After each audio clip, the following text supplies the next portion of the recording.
Good afternoon, ladies and gentlemen, and welcome to episode 124 of the Co-op Podcast.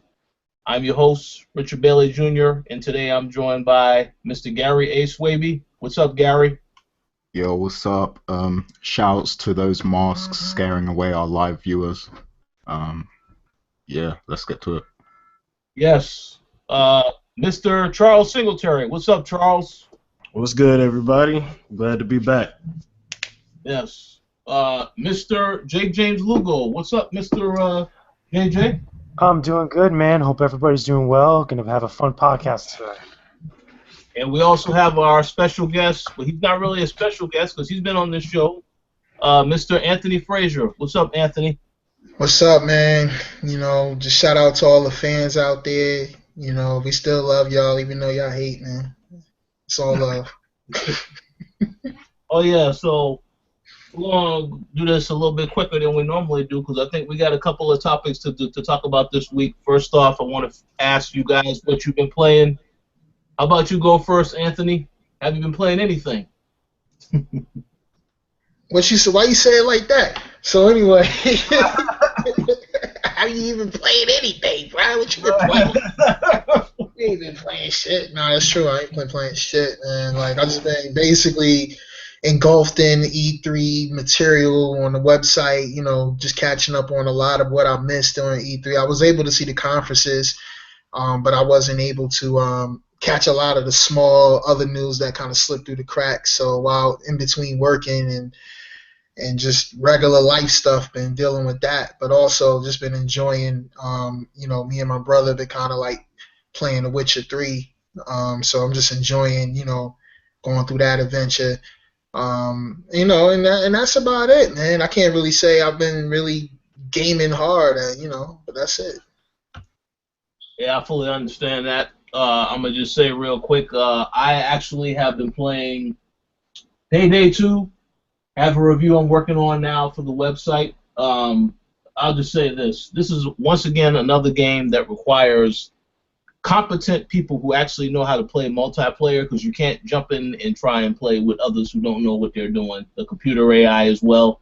So I do have a few complaints about the game, but stay tuned for that review because it's going to be going up very soon by the time this episode actually airs.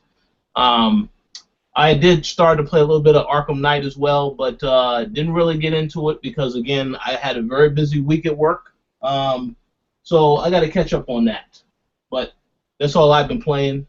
Okay, Gary, how about you go next? Yeah, I've been playing Arkham Knight. I'm like 4 hours in now, and it's pretty good so far. We're gonna talk about that game a lot, so I guess we'll wait until that segment, before I give my full impressions on everything, because I actually bought the PC version, so Oh boy, I'll just wait till the segment. Besides that, I've been playing some Destiny as well. I bought the DLC content and stuff, so I've just been catching up and trying to level up on that, and that's about it. Well, I'd just like to say, like you said, we will talk about Batman later, but we're also going to talk about Destiny as well, because I think it's funny that you're playing two games that were the center of controversy this week. So it's interesting. Yeah, that's ironic, right? It's very ironic, because you are controversial as well, correct? So, according to some people that listen to this show. So Shouts to Weapon X. Okay, Mr. Singletary, what you been playing? I've been playing Destiny a good bit. Jumped back into it about a month ago. Basically playing catch up on the new content. About halfway done. I had both of the expansions to get through, and I'm about halfway done with that. The new material is really awesome. I did Prison of Elders for the first time a couple nights ago. It was a lot of fun. I'm definitely enjoying it. I'm glad I got back into it. I'm also still finishing up The Witcher 2 before I buy Witcher 3 next week. Did not buy Batman. None of the Batman games I buy day one. Just there's no pressing need for me to play them. I can play them a lot later. And some Smite. I got my first taste of Smite while I was at E3, so I picked that up when I got back here. I've been doing that a lot. It was a lot of fun. I'm having a blast with that for sure. And a few other games that you'll see some reviews pop up for. around Monday, Tuesday, Wednesday. But that's it. That's about it. Cool. All right, and Mr. J. James Lugo, what have you been playing? Well, I've been playing a couple different things. One of the games that I played right before E3 and then again a little bit after up to its release, which came out the same day as Batman, which was like the worst mistake ever, was Devil May Cry 4 Special Edition. I did a review on that on the site. Gave it about a 71. You can find the full review on thecoalition.com, see what I actually broke down for that game. I thought that it's essentially not a terrible game, but it's definitely not a special edition, like the way that's marketed and the way that people think. But you can get more into detail with that in the actual review. I've also been playing another game I'm doing for a review now that I'm under embargo I can't talk about yet. That'll probably be out in the next couple of weeks, more than likely when the embargo's up. But it's a Vita game. That's all I can pretty much say for that now. I played some more Destiny as usual. I'm glad that some of you guys are actually getting into Destiny, so that way when more stuff kind of like pops up and such, we'll be able to kind of play more and actually kind of bounce off with each other as far as like the different content for Destiny. And again, if any of you guys eventually get to the point where you want to do the Trials of Osiris, just let me know.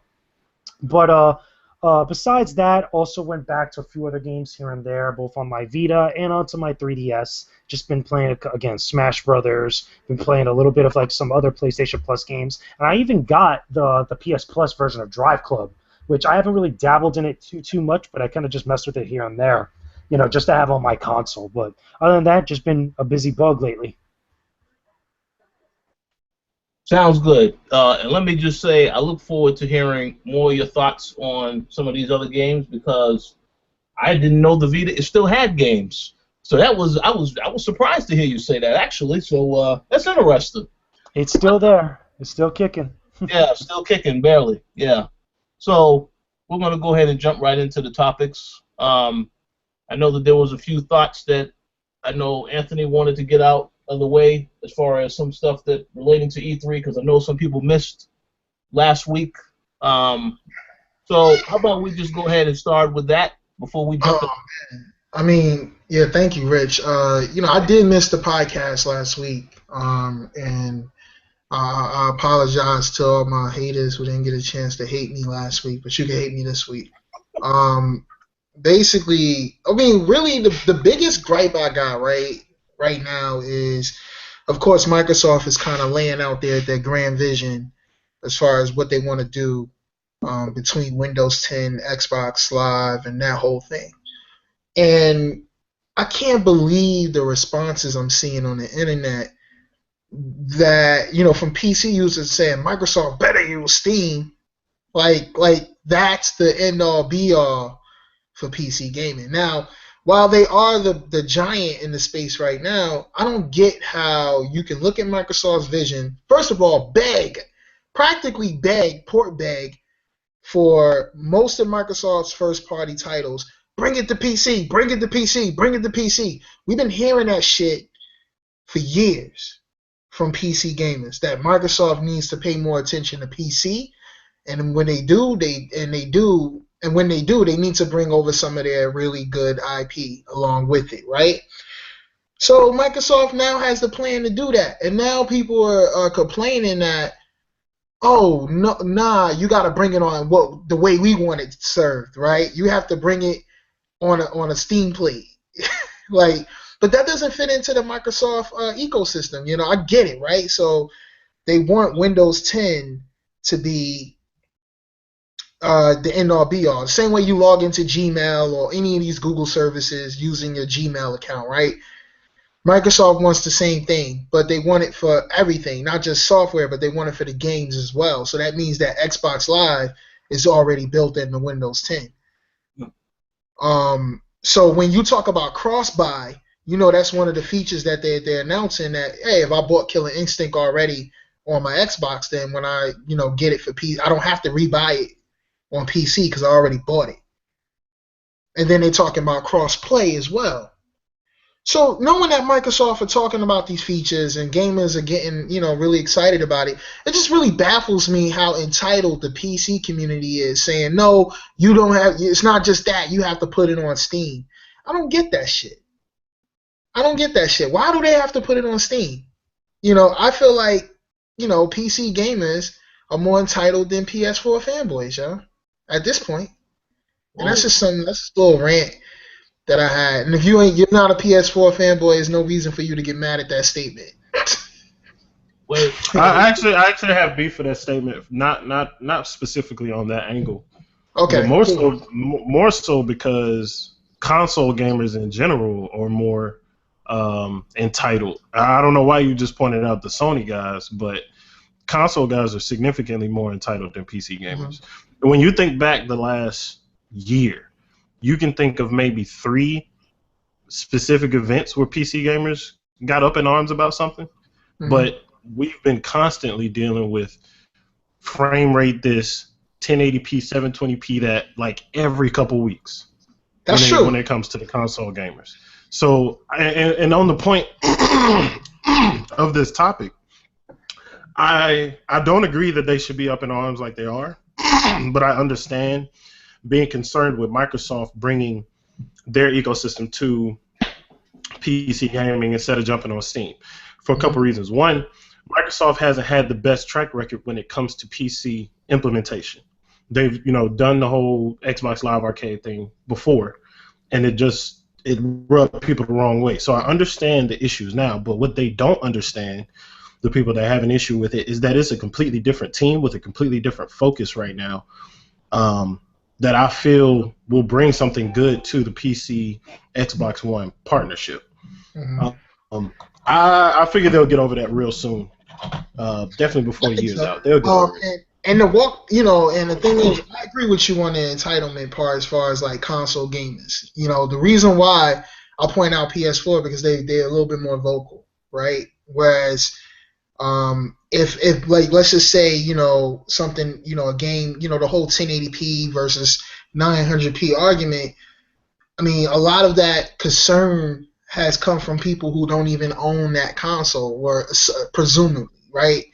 Whereas it's like, okay, well, if everybody knows at this point that Xbox is the weaker console of the two, but yet we're still hearing that. But you're right on a point where, like, yeah, it's console gamers in general that's really putting that argument out there.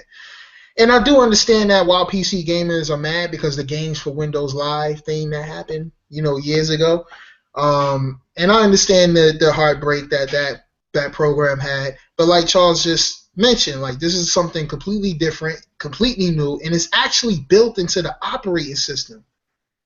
So it's not like something you got to go download or comes on a disc. It's already, the moment you get Windows 10, you have Xbox.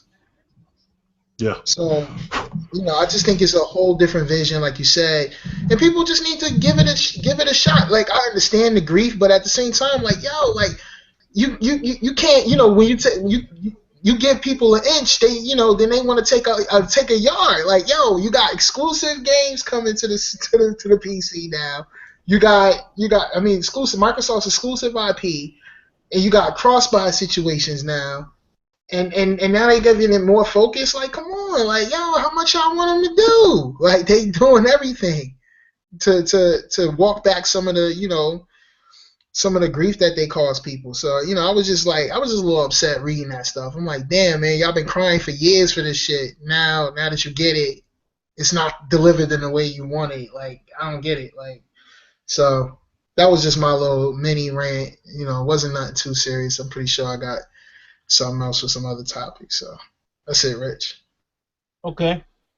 Sounds good. Mr. Jake James Lugo, did you have any words you wanted to say about E3? Because I know you missed the show as well. So if so, go ahead. Well, yeah, I mean, this E3 was a fantastic E3. There was a lot of big announcements as far as, like, hype-inducing, getting the crowd excited and such, specifically from the Sony's PlayStation conference. That was the conference that unanimously people were pretty satisfied with some of the announcements, even though there were some nitpicks here and there. There wasn't, being in the audience, I noticed there wasn't a person that left out of that conference without a smile on their face, which is always a good feeling to have at any E3 press conference, which gives more that could be said from some of the other conferences that went on that entire week. Yeah. But it's the truth. It's the truth. I mean, some people were pretty upset with the PC gaming conference specifically, and also the Square Enix conference. I mean, which is, for me as a fan, is a little upsetting. Yeah. There were some people that Who's were a upset little bit about PC gaming? because it came off like a talk show, the PC gaming conference specifically, not PC gaming. That some people were saying You know like what? it really wasn't as. Point What? those 2 or 3 people that had an issue out so I can holler at them because Oh, they can go and kick that. Like out of all of the shows, easily the host of the PC gaming conference was the best host. Period. Probably one of the best ones that they've had at E3, other than the guy that Sony had for a short time until that big issue with Nintendo/Sony or whatever. That dude handled himself, even when they had issues. As long as that damn conference it was almost 3 hours long. That dude kept it going and kept it entertaining throughout the whole thing. So the format, if they have an issue with that, then they're watching it for the wrong reason because they delivered a shit ton of games during that. Well, I don't know because I never saw it. I never paid attention to the PC gaming conference, so I can't really say for certain. But at least that's what people were telling me. So I was like, whatever. But for me, anyway, overall, the show just in general was just really exciting. A lot of games that were there, very crowded. I think that even though I know it's probably going to get worse next year as far as like different people that are coming into the actual event. I mean, it really was crowded, and I didn't get a chance to get my hands on a lot of games that I wanted to. Or games that I wanted to see here and there, I just didn't get the chance to play them because, again, there was just so many people. There was a lot of pandemonium on the lines waiting for some different types of like hands-on demos and such, even as press and as media. But overall, I have to say I was pretty satisfied. I was glad. It was a lot of fun seeing different people that I haven't seen in a year and meeting new colleagues of mine, that are part of the industry. That was really cool. Some of my favorites that I had to choose out of the show, particularly from Nintendo, Chibi Robo. That was one of my favorite games that I actually got to play at the show. To me, it reminds me heavily of Castlevania, or at least the type of Castlevania game that I want. Even though it's again, you could just substitute Chibi Robo with Simon Belmont, you'd be good. But it was really fun to play that game. Definitely fun playing Star Fox Zero, even though I had a couple of nitpicks out of it. And also Disney Infinity, which really kind of surprised me a little bit with the Star Wars content that they were implementing into there when I went over to Disney Interactive. But overall, I really liked E3 this year. I can't wait for next year. I mean, hopefully, I don't know if it's going to live up to the type of hype level that it had this year, but definitely some stuff to look forward to over the next year. All right, I do have a comment to make, but I believe Anthony has a comment to make first. Go ahead, Anthony. I mean, I just wanted to, touch on, something that's been talked about beyond E3, and Charles can probably have some words for this, and I know the people in the comments gonna have some words for this one. But listen, man, everybody keeps saying, and this doesn't take anything away from Sony, by the way. Nothing I say takes anything away from Sony, but I keep hearing 2016, Microsoft ain't got shit. Right? Like 2015 is the year of Microsoft. We talked about this a little bit before the show started. And in my opinion, man, like what makes people think that I think personally 2016 is a better year for Microsoft than 2015 is. So I don't get the notion that somehow Microsoft needs to lay down and take an ass whooping in 2016 like they don't got shit. So I just want somebody on the podcast to provide me some insight on how and Microsoft don't have shit for 2016. Can somebody provide me with some insight on that? Uh-oh. Want me to say something? Look, anybody else, swear. Jay, what's up? Because I mean, personally, this is the first time I've heard anybody utter those words. I haven't seen anyone say specifically that Microsoft is not going to have anything in 2016. I mean, so they say it. All right, so let me rephrase that, right? And maybe it's like they say it like so. Sony is gearing up for a big. So they say, Sony is gearing up for a big 2016. But they say it as almost as if. There's nothing else going on that year. I think here's the way that you can put it, though, Cap. Is pretty much is that so Microsoft has games for 2016. We were talking before we started recording. You said like they got Scalebound, they got Quantum Break, they have all these games. I think the problem is, and what really the reason why people probably have that mindset is because not only they're still in the hype train of what some of the stuff that they showed and the announcements they made at the conference, but also because a lot of those games that we all know that are going to be around probably in 2016 didn't have any presence at this year's show, because you didn't see Quantum Break, you didn't see Scalebound, you didn't see a couple other games, from all the companies.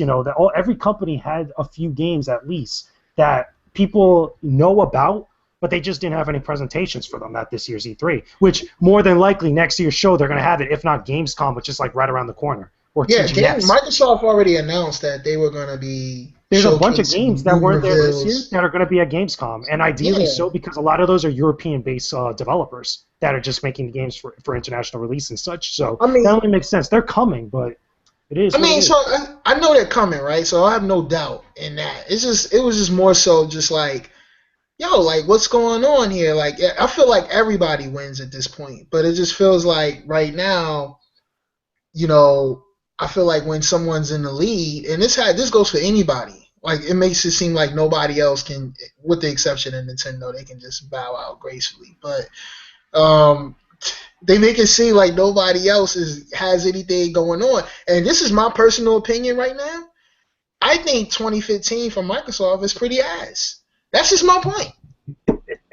I think 2015 is whack. The holiday, that shit's whack. They got good stuff coming in August. Or 2016? 2015. He said 2015. You think it's bad? But the thing is, they have games coming out, not in the holiday, though. They have stuff in August. They got the Gears Ultimate Edition. I know they have the Rare Retro Replay. That's coming also. They got a couple other games that are coming. But it's not the big ones that we're actually expecting. I mean, not even Halo. To me, it's like Halo was like, whatever. You know what I mean? Like, to me, I feel like the 2016 is going to be better than the 2015. Everybody keeps saying Microsoft about to have this big 2015 holiday. I think you're underestimating Halo a little bit. Halo is going to be a big deal at the end of this year. I like to make a big statement. One game that was talked pretty much by everybody coming out of Microsoft show was Cuphead. Yeah, Cuphead. Dude, I saw that game. That game is awesome. Cuphead ain't going to do shit. That game is awesome, dude. Trust me. That game is amazing. I mean, here's the thing. I didn't get to play it firsthand, but I saw somebody playing it. I heard it's nothing but boss battles, though, man. No, that's not true. That's not true at all. Take it from me. Cuphead is not just boss battles. Cuphead is one of those shmup type of games that have that classic type of design for the shmup genre, but has the aesthetic of a 1940s, 1950s cartoon, which just looks awesome. And those videos that you keep seeing online do not do that game justice in person at all, whatsoever. Garrett played it hands-on and pretty much said that it was kind of a bunch of boss battles, but for good reason, how it's structured up. But on the point of Cuphead, though, ain't nobody about to lay their hat on Cuphead for 2015 if Sony fans can't lay their hat on No Man's Sky for 2015. Like, I understand exactly what Cap's saying, because this is something that I've said before, and the fanboys probably tuned it out. Neither one of the consoles delivered a whole lot or are delivering a whole lot this year. And when it comes to the holiday season for Xbox, the reason why it sounds underwhelming now is because I was looking for new things. These games that are coming out we already knew about this stuff. We've known about this stuff for years. Just like I said before, no one bought an Xbox after the fact for Halo, Forza, or Gears. If they bought it day one, they knew those games were coming. Nothing about those games changed anybody's mind. They are and this isn't a bad thing, even though I know some people are going to spin it a certain way. They are what they are.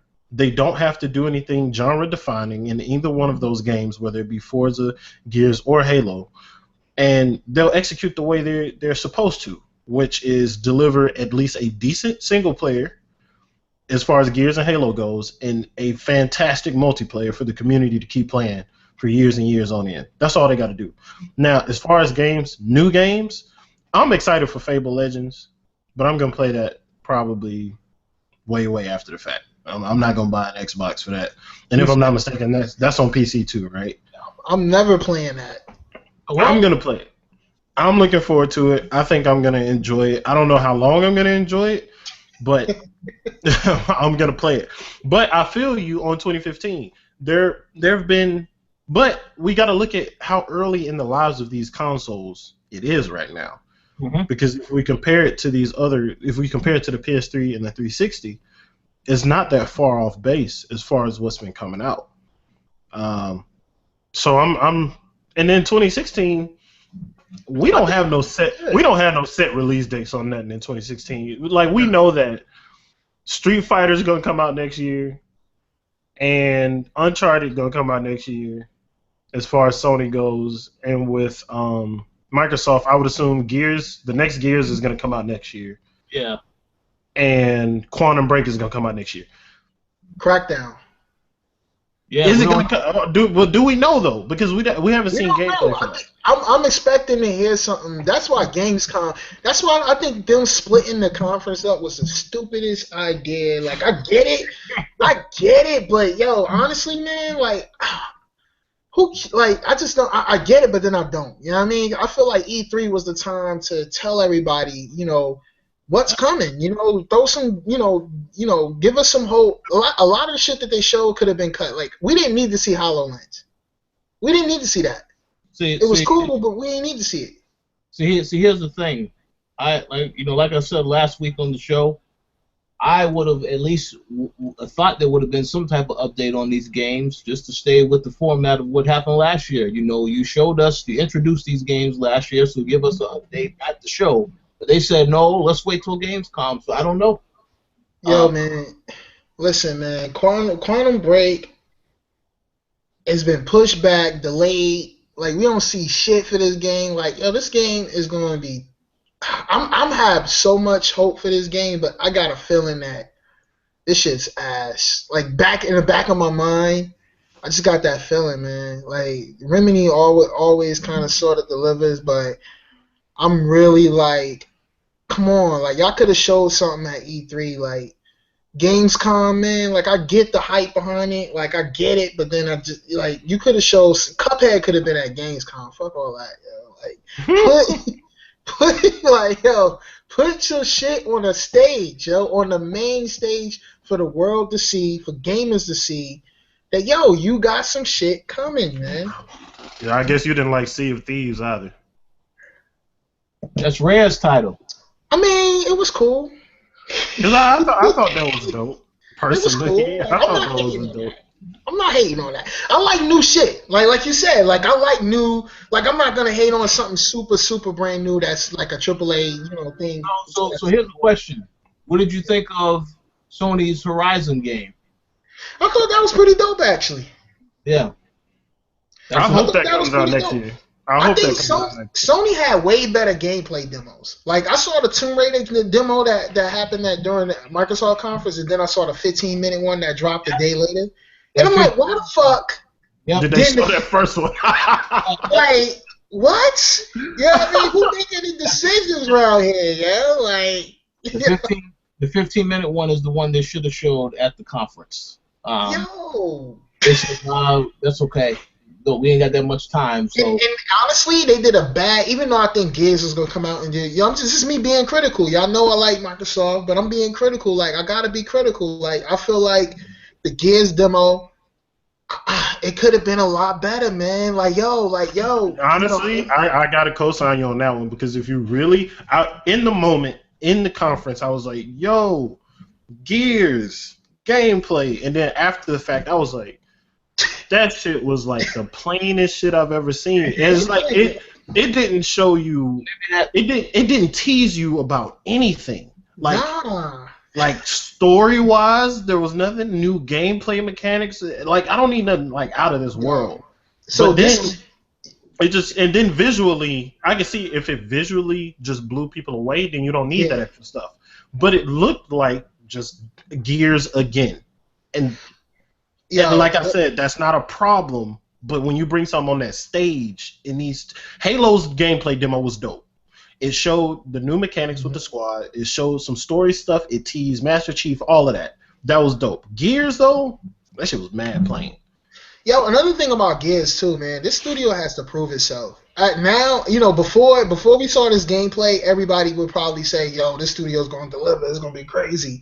But after seeing this gameplay, yo, this studio got a lot to prove, man. Wait a second. What's that? Wait a second. I'm talking about the coalition. Wait a second. I have to stop you there. We have to deliver. That's what you mean. The coalition needs to deliver. Right. They need to make a good Gears game. There you go. They do, man. The coalition, like, because right now it's looking like they lacking the soul. They lacking it, you know, like the gameplay it didn't sell us. Like when you saw the Uncharted gameplay, you was like, oh shit, I can't wait to play this motherfucker. Mm-hmm. When you saw the Gears joint, like you know it's gonna be hot at the end, but when you saw the gameplay, you was like, all right, cool, like I can't wait to play it, like, you know, but you weren't like, oh shit, like I wasn't like, you know how you want to show your brother something, like, yo, where you gotta see this shit. Like when I saw the Gears, I wasn't excited. I didn't want to show him. Like I was like, oh, did you see it yet? All right, don't worry about it. Like you don't care. Even fucking Gears Judgment. I remember Gears Judgment's demo and how live that shit was on stage. Like, because it had all the, you know, disastrous shit going on and buildings falling apart and the road caving in. I'll go even further, man. The Gears commercial, the one with that song Mad World. Yes, where it was like that shit was better than the Gears 4 demo. Yeah. That commercial sold me on Gears. I ain't seen one thing on Gears. I seen that one commercial.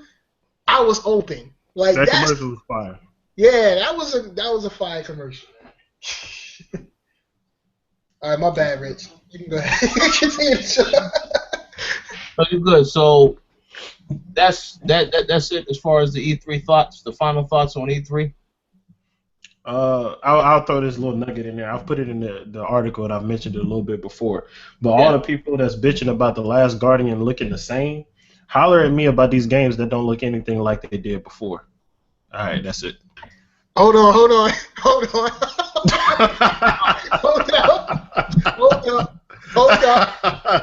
This is not me talking shit at all.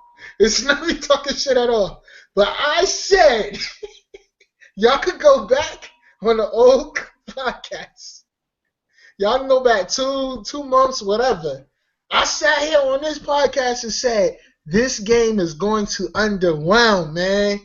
Yo, I knew it. And it's not because the game is going to be ass. I'm not saying that. What I'm saying is that game had way too much hype. I mean, oh my goodness, hype. Like the hype was too much. It was so much that it was no way possible for nobody not to be upset. It had too much hype, man. And that's here's the thing. The only people that are gonna be upset are people that jumped on that and created the hype train after the fact. The people that played Ico and Shadow of the Colossus, they don't have these overwhelming, ridiculous expectations of this game like some of these other people that have jumped on the bandwagon have. They don't have that. They're not gonna be underwhelmed by this game. The appeal of this game isn't some ridiculous AAA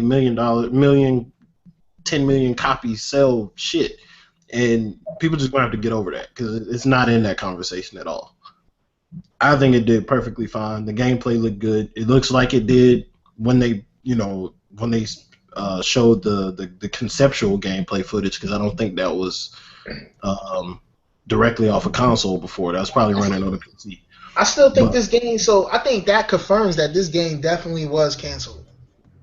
So, no. I never doubted that it was done at some point. Like just like Phantom Dust is on a shelf right now. Look, Last Guardian was on a shelf chilling. Like nobody was working on that shit for a while. Nobody working on Phantom Dust either. So it turned to dust. honestly, they should just go ahead and cancel that shit. Like who's really waiting for it? Like, you know what I mean? Like nobody, Like, it was a niche thing. Like it was a cherry on top to everything else. Like, hey, you loyal fans that kind of wanted this, we're getting it, and now after everything that's settled, y'all might not be getting that shit, and that sucks. Because like I know people. Well, I know one person that was super excited for that shit because they played the old one, mad heavy, and like they talked about how dope it was, like the concepts and everything, but it just, I don't know, man. I don't even think it needs that much of a budget, so it's kind of weird that they should just release it as. You're right. You're right. When I seen the leaked gameplay that came out, there was some leaked gameplay that had released not too long ago of the actual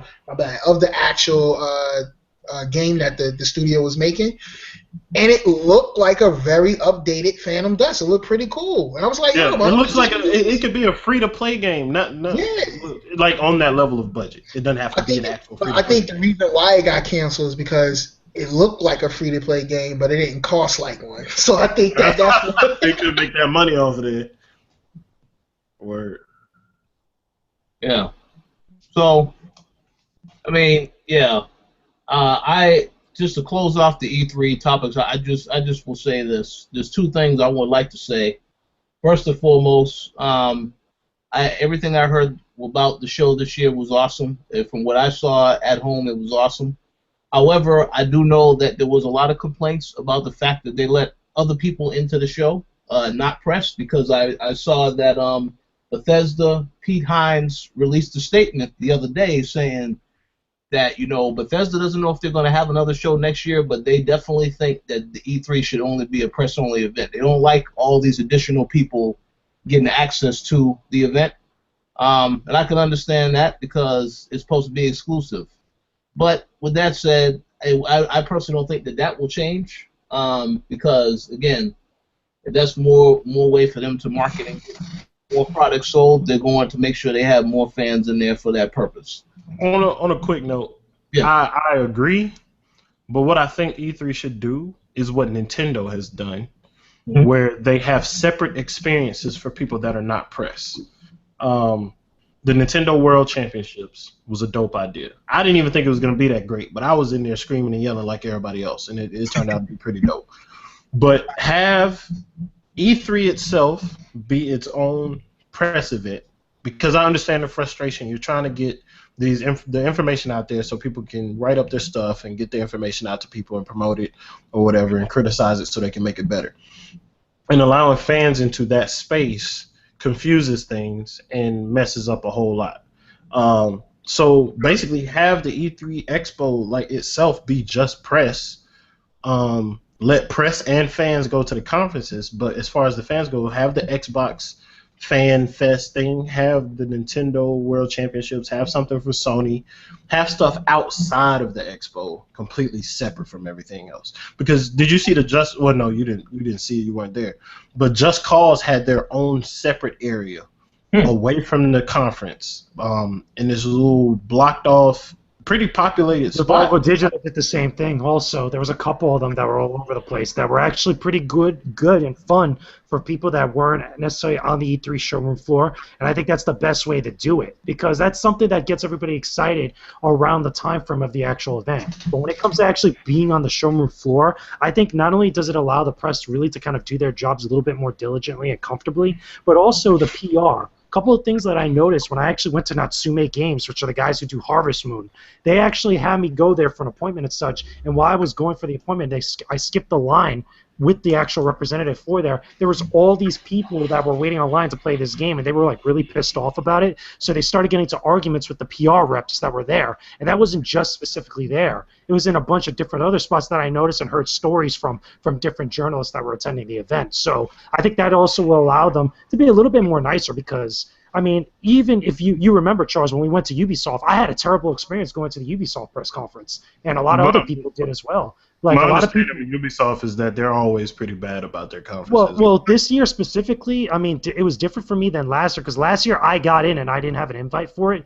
But this year specifically, it was more that the reps and the people that were maintaining and organizing the lines and stuff were not only all misinformed about what was going on, but they were very rude, not only to me, but also to a lot of foreign press that was there, and people that were clearly media, that weren't just, there attending for the event, that were there to do jobs and stuff. And I think that's a little bit unfair. Gotcha. But just one last thing in there on the note of keeping things separate. The Just Cause event, I wanted to mention this because I thought it was cool as shit. I wasn't involved with it because I was there to do a job or whatever, but I saw they had like a fake skydiving thing set up where they had like a bouncing thing, you bounce up, and it has these fans that blow people up. And they were have that kind of stuff outside of the show, completely separate for the fans to do. Have a little booth or whatever where they can play the game, but keep the expo itself just for the press. But that's it. That's all I had to say about it. Hey, I agree with that. The separate events are good.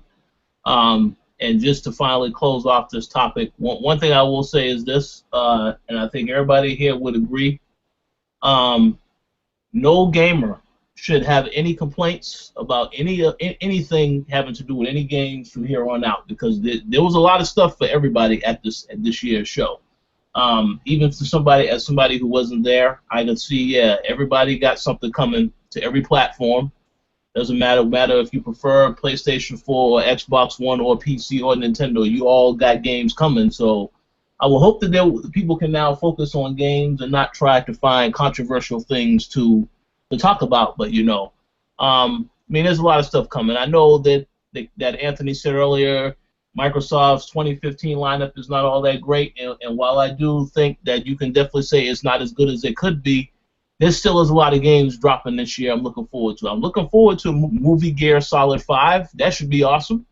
I'm looking forward to that Mad Max game and Just Cause 3. I mean, the list goes on. Fallout 4, there's a lot of stuff to look forward to, so I'm not going to say that it won't be a good year for gaming. Maybe not as good for exclusives or AAA titles, but in my opinion, there's still a lot coming this year. So that's all I wanted to say about that. So now I think it's time to segue into the next topic, which is no doubt going to be one that I'm sure Gary has a lot to say about. Batman Arkham Knight.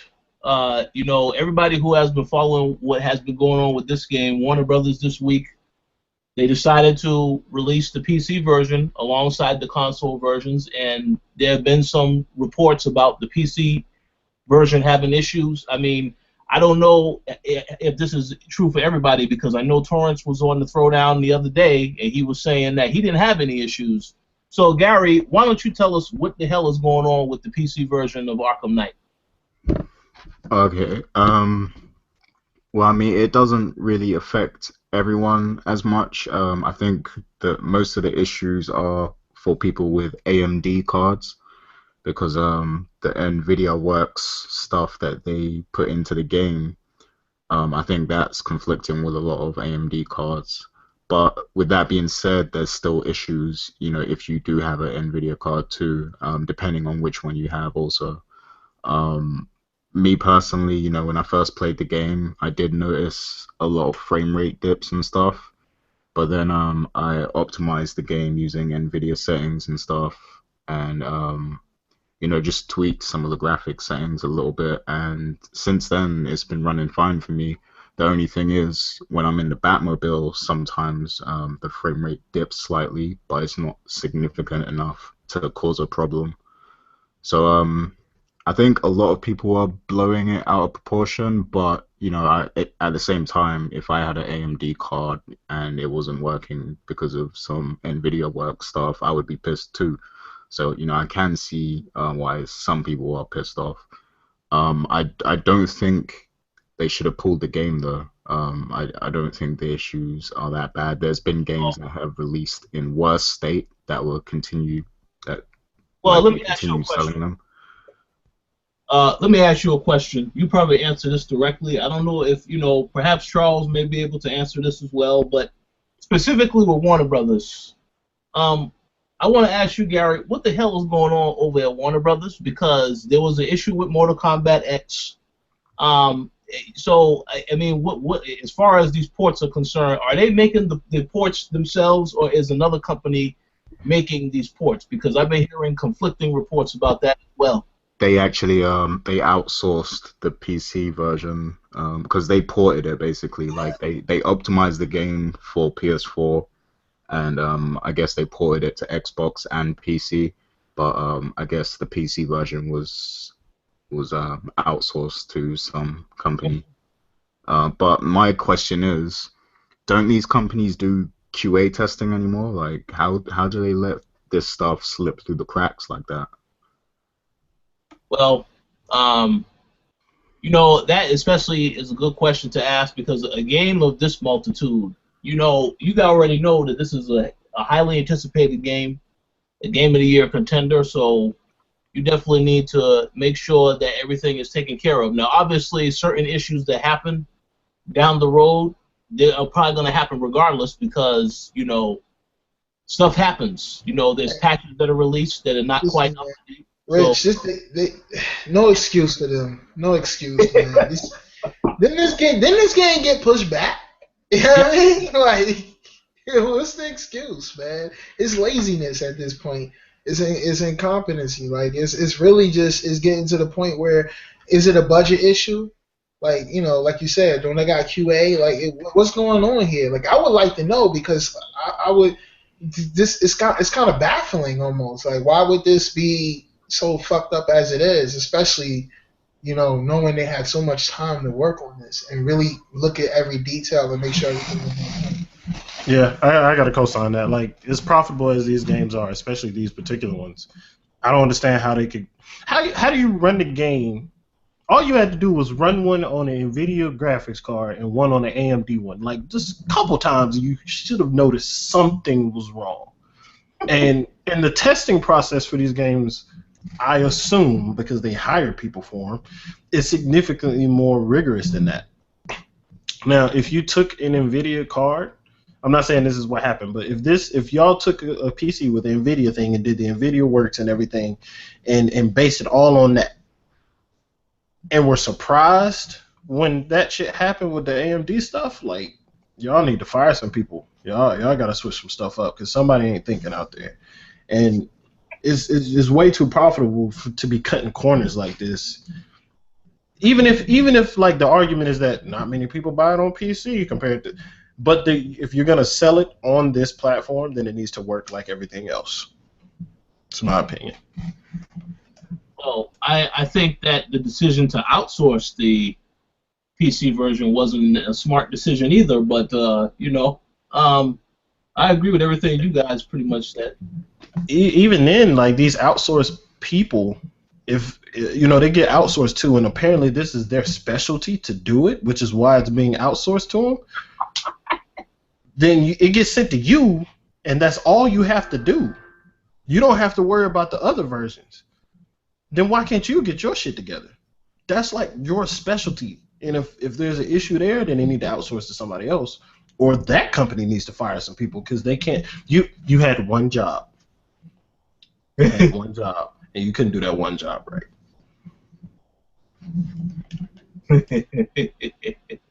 That's true. Oh well.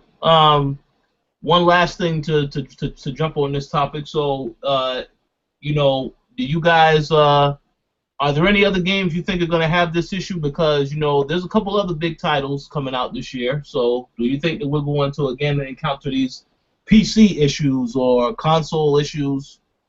I mean, with these big games, I think we'll see, you know, a lot more fails on the PC versions because it just seems like it's not as high a priority to a lot of publishers to, you know, QA test the PC version because I guess they have a lower audience there or something. So they're not going to put the time in to optimize it, or they'll just put the game out and then optimize it later with patches or something. Yeah, so I think we'll see this reoccur again and again with different big releases. Is Metal Gear Phantom Pain coming out on PC? I can't remember. Yes, it is. Yes, it is. Yeah, I wouldn't be surprised if that had issues, but from what I heard, Ground Zeroes ran really well on PC. So, I don't know. I guess we'll see. Yeah, well, we'll see. So, any final words? Or can we move on to the next topic? Because, you know, there's a lot to discuss. Next topic. I mean, who here played Batman? I've played Batman on PlayStation 4, obviously the one system that we know it works perfectly well on. I haven't heard any issues of it having any problems on the Xbox One, but I wouldn't know because I haven't played it directly. The game is great thus far. You know, we'll see if that continues. I haven't really played that much of it, so. Okay, yes, there's some pretty cool stuff in there. You know, I can't spoil anything, but Well, I think there's some pretty cool story elements. It's just that the actual Arkham Knight isn't he isn't a very intriguing character, to be honest. I think all the other villains kind of outshine him. Oh, So, well, that's the newest character, so they probably should have did a better job. Well, I don't know. I can't say much without spoiling because that character, may not necessarily be who you think. But that's all I'm gonna say for now because it's just too difficult to not talk. Hey, okay, so like a minute ago, literally a minute ago, Rocksteady actually dropped an announcement on the PC version. Okay. Uh, Basically, they're fixing all of the issues, which it's a longer list than I thought. It's like 10 different things that they've had issues with as far as the graphics cards go and the drivers. And the first patch is being released now, and it fixes a crash that happened when users exit the game, fixed a bug that disabled rain effects and ambiance, corrected an issue causing Steam to re-download the game, and fixed a bug that caused the game to crash when turning off motion blur. So there's one patch coming and another major patch coming soon. Okay. That's good news then, Gary, right? yeah, at least they're working on it, but obviously this stuff should have been done before the game was released. But Well, that's okay. They'll get it fixed. But it's all good. So let's talk about going from one troubled game at launch to another game that suffered troubles at launch. Driveclub. Apparently, Driveclub PlayStation Plus Edition is now out for all PlayStation Plus owners to download. I have not had a chance to download it because I have no hard drive space left on my console, so I have to start getting rid of stuff or get a bigger hard drive. But has anyone here had a chance to download it? And what do you think about them just dropping this out the blue? No real, you didn't know it was coming. I mean, you knew eventually it was coming, but no real announcement until it was out. So what do you guys think about that? I mean, they shouldn't have made a big deal about this being released anyway. Like, if they came to the E3 stage and said Drive Club PS Plus Edition is dropping next week, like, that would have been an L right there. So, Well, and as far as the game, I'm in no rush to try it out. I do plan to try it out, but I'm in no rush to do so with all these other games out at the moment. So they kind of missed their chance with me to impress me with that game. So how about you, JJ? You planning on downloading this ASAP to try it out? I actually have it downloaded already, and I haven't really dabbled with it too much, and I haven't really had a chance to really compare it to the retail version of the game because I have access to a disc copy of it. But eventually I will. I mean, it's not that much of a big deal. It's just an extra addition to my actual game library. I mean, not a huge deal. I probably would have cared about it more way back when, like many other people would have, but not really that big of a deal for me now. Does anybody know what is the actual difference between the Plus edition and the real edition of the game? Because you don't get, of course, I'm assuming you don't get access to every vehicle. I mean, I don't know exactly what you get access to. Do you know, Charles? Sorry, I had that muted. What was the question? One more time. Yeah, do you know what the difference is between the Plus edition and the regular edition? I would assume that the Drive Club Plus edition is going to just have limited tracks and cars. It may not have all of the DLC that has been coming out like damn near weekly, bi-weekly, or whatever. So I don't know specifically what it covers. And also, I have a question. Yeah. I missed it because I got distracted. So y'all talking about Drive Club PlayStation Plus Edition finally releases. Are y'all talking about the mistaken leak? Because they clarified that they didn't mean to release it yet. Yeah, I remember that. I actually got that during the time frame when it actually leaked out early on PSN. But I never played it, though. I just had it put it to my download queue. Wait a second. What mistake? Yeah, basically, it came out like a day early, something like that. Yeah. Wait, so Sony need to fire some people because first this happened with the Nathan Drake collection. Now this. Yep. Well, the Nathan Drake collection you couldn't download early. This one though was like a day or two earlier prior to it officially being released. That it was just put on PSN and people just downloaded it on PlayStation Plus. Yep.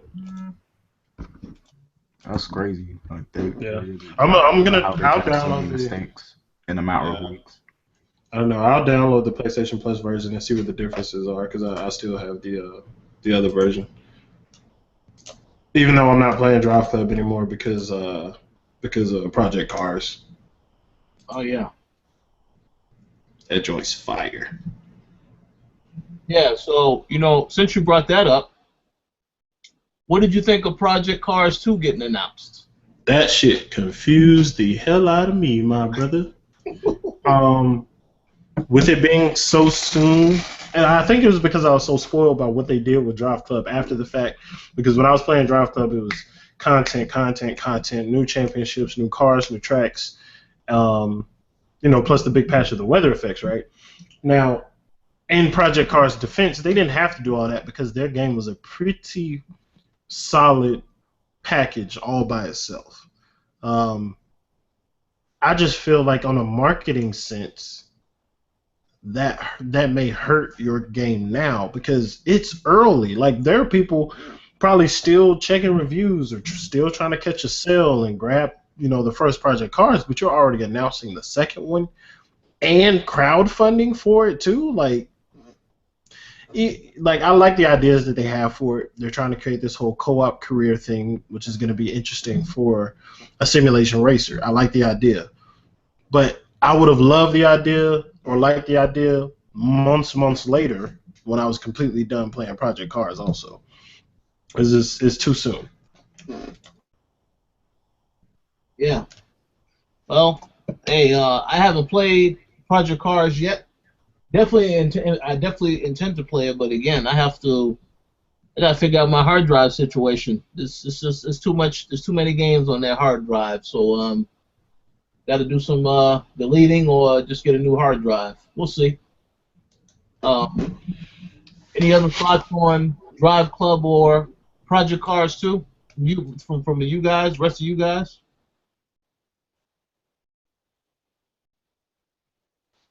No. Well, that's good. I guess I'm the only one that cares about racing games over here. Oh no, I mean, hey, listen, I'm gonna definitely try Project Cars. I do want to try Driveclub, so I can see. So maybe the next show I'll give my thoughts on what I think about that, because I did say last year Forza Horizon 2 was the best racing game that I played. But yeah, I'm gonna try out these other games and see whether or not they live up to the standards. Project Cars, Forza Motorsport 6 later this year. Looking forward to that. So no, you ain't the only driving game fan. I'm a driving game fan now because of Horizon. So yeah, we'll see. So now it's time to go to the last big topic for this week, and this is one that I know was the center of a lot of controversy. A lot of people was angry about this. I mean, I don't really know what can't really be too surprising in my personal opinion. But the Destiny expansion, The Taken King, now we found out at E3 that this is coming next year. From what I understand, that DLC is supposed to be $40, but the big issue is that they had a collector's edition that they were dropping that had additional content and additional stuff in there that people wanted, but they were charging $80 for it, and that meant that you would have to buy Destiny all over again to get access to that content. There's more to it, Rich, though. That happened not too long ago, like a day or two ago. Okay, yeah. I do know that they updated a few things. So why don't you fill me in on everything, though? Basically, that's what pretty much a lot of people were pissed off about. That if you've been with Destiny since year one, is what they're calling it, from the very beginning, basically, this collection, in order to get some of the exclusive digital content in there, like some of the icons and some of the exotics and other stuff in there, you would have to buy this collection again and basically pay for not only the game but the 2 DLC packs that came out again, like a second time, which really sucks and obviously justifiably so pissed a lot of people off. So the other thing that was pretty much really upsetting, and this is really kind of like, you could blame this on a little bit of ignorance and a little bit of stupidity on Luke, which is one of I forgot his last name, but his name is Luke, where he's doing a lot of the PR stuff for Destiny over at Activision, where he was doing an interview for, I believe it was Eurogamer, and they were talking about this, and the interviewer was pretty much like saying like, hey, I don't want to have to buy all this stuff again. If I've already bought all that stuff beforehand just to get a couple extra things, I wouldn't buy it. So Luke, unfortunately, kind of threw in there like pretty much saying that Destiny players would throw money at the screen if he showed them exactly what all that extra content encompassed, which not only got the reviewer a little bit upset and caused him to pick at it a little bit more, but obviously made everything that much more worse. And then he obviously came out later on and actually apologized for everything. But the pretty much the outcome of all the stuff that had happened was that Bungie not only apologized to everybody, but pretty much looked into it and is allowing everybody to buy the exclusive exotics and the icons and all that other stuff for about $20 separately from this actual collection. So you don't necessarily have to buy that whole collection over and over again. And I think they're even going to announce some extra more stuff for people that have been with the game from the beginning sometime later on. I know that they were kind of like hinting at that at some point. Yeah, they actually did announce that. They did say that those that want access to the game, they were going to offer them that at a discounted price for those that already picked up the other content. So, but again, you know, not really that surprising. I mean, the question I have to ask is, you know, I thought that when Bungie started this process, let's just get one thing clear. Pretty sure that Activision should be getting the most of the blame for this situation, because this is Activision, you know, they're the ones who are the publishers for this. You know, I'm pretty sure that the developers are just making the content. But what I would like to say is, you know, I know that there were a lot of complaints about Destiny, but I have to ask the question, you know, did they learn from these complaints? Now, you've played the most recent House of Wolves. Now, would you say that that was an improvement over the original game, or does it still have issues? Yes, I think that, you know, it really catered to a lot of people that were really with the game for a long time. I think that it's the best way that if you've been playing Destiny and you played through the story campaign, and especially if you played the Dark Below expansion, you're going to get the most out of House of Wolves. I think it was a huge improvement, not just for that separate content that's exclusive to House of Wolves, but it also modified and updated and changed up a lot of the stuff involving drops, some of the way that the powers are utilized over the course of not only in the Crucible, but also in the raids, the Vault of Glass raid, which was part of the Dark Below expansion, as well as everything else. The correction, Vault of Glass was the original, and Crota, Hunger of Crota, was part of the Dark Below. So a lot of that stuff got changed up, and all these little neat tweaks and such is really what came out of that House of Wolves expansion. So it was definitely an improvement, especially if you put a lot of time into the game.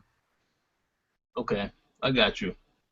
So we'll see. What do the rest of you think about this? All that went down with Destiny this week. How about you, Charles? I know you got a lot to say about Destiny.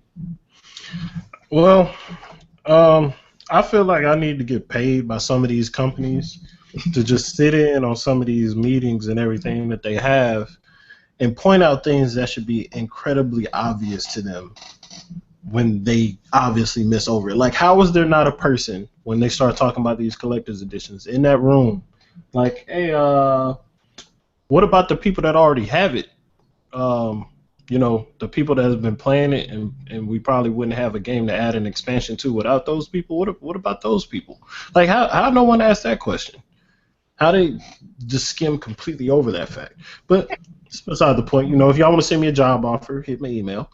But it was a big mistake. I'm glad they're rectifying it by allowing people to buy the stuff separate. The Taken King itself looked very interesting. I'm glad that we're not getting like a Destiny 2 that somebody has to buy. Like, I'm glad that they're expanding on this first game, and I hope that, you know, their whole 10-year plan kind of focuses just on this base game and adding more content onto it, because clearly they can add plenty of stuff. They're probably going to start adding completely different types of Guardians at some point. I'll be interested to see that. I don't know the minute details of everything that's going to be in Taken King, but I hope they add a lot more new areas. I would like to say that now that I'm playing the game again, I like what I've seen so far is like them taking the areas that they have into, I guess, these places that were kind of locked behind walls before, and taking us to new places. Like, now you can take a teleporter and it takes you to a place that, you know, completely different and new compared to everything that you've been through. I think they definitely learned. Well, actually, no. They learned for sure, but I think a lot of this is taking the time, because we haven't had a game like Destiny yet, and I think we're taking their time putting it together and putting everything out, and everybody's starting to recognize what the larger picture looks like. Granted, the story still doesn't make a whole lot of sense to me, but the events that I'm thrown into are exciting. Like the whole thing with Crota and Crota's soul and all of that, it's at least interesting while I'm playing it. I don't understand it. I don't understand the history behind it and everything, but the game is still fun, and that's ultimately what's going to keep Destiny going for the long haul. They just got to make sure they don't make mistakes like this again, because that's dumb. If you want an install base to continue playing your game, you have to think about them every step of the way. Mm-hmm. Correct. So, Gary, Anthony, any thoughts on this? I pretty much agree with everything Charles said. Pretty much. Yes, it's a stupid thing to overlook. Like, you know, you gotta support the guys that already have the game and put hours into it already by giving them this content too. But yeah, besides that, I'm looking forward to it, and you know, I've been playing a lot of the new stuff they added recently, because I hadn't played Destiny in a while, so I kind of got back into it recently, and I'm just figuring out all the new stuff that's in there now, because you know, I don't have time to look up all the information on the internet and stuff, so I'm just kind of figuring it out as I go along, and yeah, it's all pretty cool, and I'm slowly falling in love with the game again. So yeah. I just need more people to play with. That's the thing, because I don't really have, like, when the game first came out, everybody was playing it.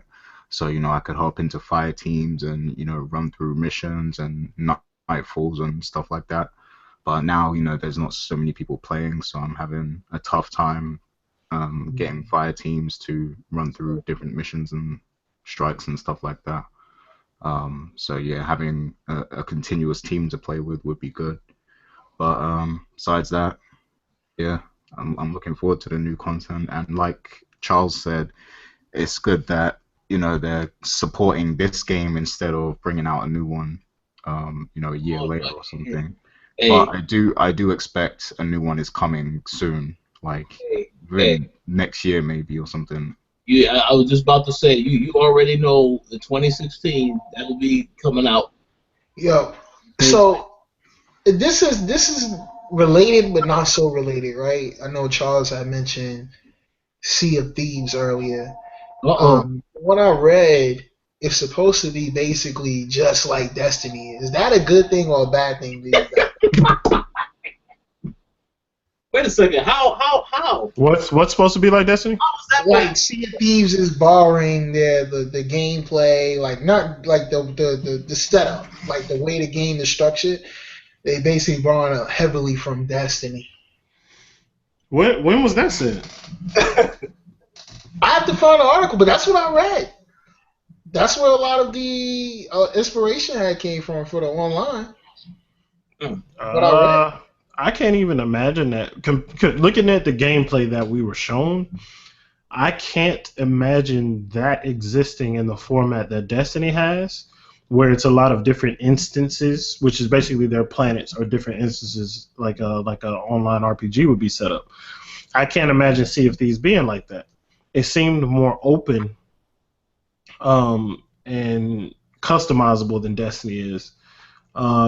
If it turns out that it's set up like Destiny, I mean, Destiny now, I don't have a problem with it. If it goes Destiny Vanilla, then we're going to have a problem because that didn't work out so well. But the updates to it, then, I mean, okay. That may change my thoughts on Sea of Thieves a little bit, though, because I was expecting more open world kind of setup with the pirates and everything. But the thing is, they're not, for some reason, it looks like the language is staying away from open world, and they keep saying shared world. And I wonder if that's on purpose. Like, is it shared world? Like, what's the difference? You know what I mean? Like, I don't think there's a difference personally, but you know, it seems like they keep on emphasizing shared, and I just don't understand why they keep emphasizing that word. Because, well, okay, so in a shared world, I'm looking at it more like the games Destiny got its inspiration from, because Destiny is a connected shooter, but it is not open world. at all. Now, when I hear just shared world, I think it's just going to be online at all times. I don't think that specifically means it's going to be set up just like Destiny. Okay, that makes sense. That makes sense. No. Because my understanding of what I saw gameplay-wise, it would have to be online all the time, because it looked like everything that they had conflict-wise was between players. I didn't really see any NPCs. I got to rewatch the trailer, but I don't know. It had a few, but it wasn't no crazy shit. It was like, oh, you see like a dead skeleton come to life near a treasure like a treasure chest or something like that. It wasn't that crazy. Gotcha.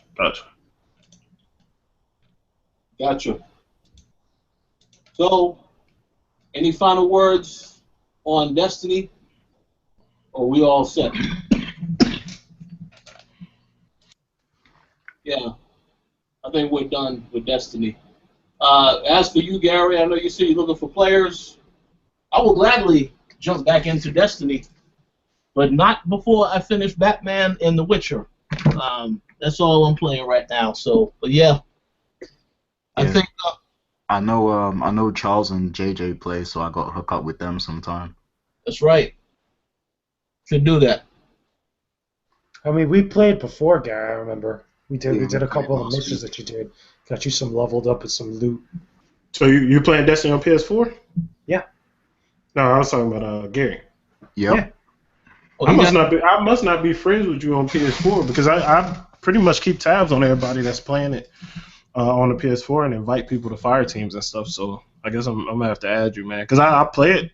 I play it at least once every night to do my daily stuff.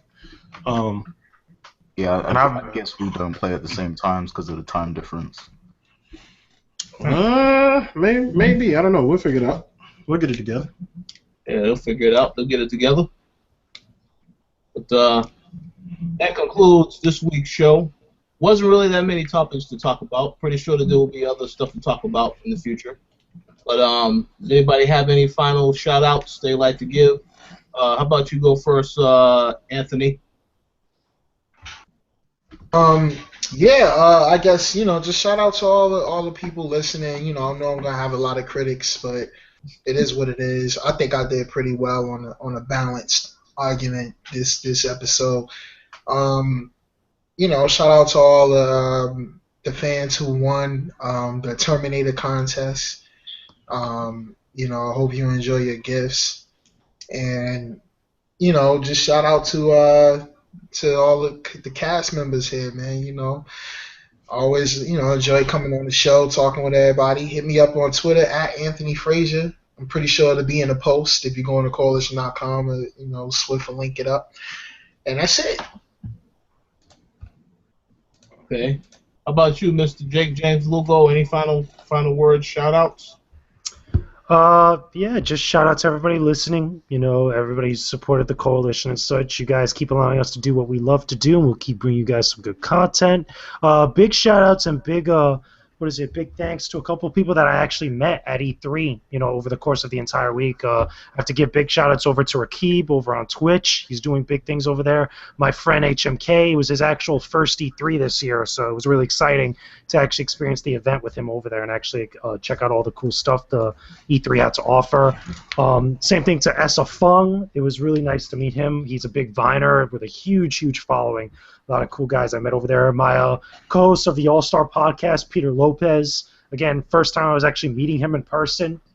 That was really cool. And a lot of all the other professionals and people that I met over the course of the week. Again, Gerard Khalil, the completionist, Matt Pat from Game Theory, a whole bunch of other people, all the other industry professionals from different websites, Brian Crescente, Steve Titillo, was it Pierce Schneider, Samuel Claiborne, all those guys, Andrew Goldfarb, Colin Moriarty, another one, my big role model in games criticism, games writing. It was nice to meet him again and chat it up. And again, I hope to see you guys hopefully again at some other event, and I hope that you guys get to enjoy all the different content that we guys here at the Coalition are bringing to all of you that are listening, following all the editorials, following the podcasts and the videos. Hope you guys had a good time. Sounds good. Mr. Singletary, any shout-outs? Shout outs to the people that comment all the time. We appreciate it. It's always cool conversation for the most part. I'll always be down there going back and forth with you guys. It's fun and it's cool to see the perspectives that other people have. As far as E3 goes, shout out to Khalif Paris from my Gamer Tag Radio and Spawn on Me podcast, and shout out to Manny for not telling me that he was working on one of my favorite comics so far that's come out. Like, he just chilled with me at E3 and never even told me. I appreciate it, bro. Other than that, shout out to Warhorse Studios. They had the most impressive showing at E3. A lot of people need to look them up because Kingdom Come Deliverance is going to be absolutely incredible, and that is going to be genre defining when it comes to open world, and that's tough to do with an open world game. So the authenticity that they have and what they're striving towards and the stuff that I saw, it's pretty impressive stuff. I can't wait to play that game. Sounds good. Mr. Gary A. Swaby, any shout outs? Shoutouts to Yoshinori Kitase and Nomura. Those are two great guys right there. Who? And, shoutouts to you guys, and especially you, Rich, for being the voice of reason. Well, thank you very much, but I'm definitely not the voice of reason, according to what some people would say. I'll take that though. Thank you very much. And I'd like to give a shout out to all the fans that continue to come to the site. Check out the site, support us. Again, if there's anybody that does want to donate to the podcast to make it better, you can click on the icon in this video. You will see it. I believe it's on the left or right hand side. I can't really tell you which side it is at the moment because I'm not looking at it. But again, this podcast will always be free. That's an optional thing. But we got quite a bit of things planned, so stay tuned. We got some more exciting things that I will be talking about later with the site very soon. But until then, I hope everybody has a great weekend. Keep playing games, and feel free to tell us what you think of Arkham Knight in the comments section, because I'm curious to know if some of you have had PC issues as well. But for now, that's it. Y'all take care. We'll talk to y'all next week. Peace out. See ya.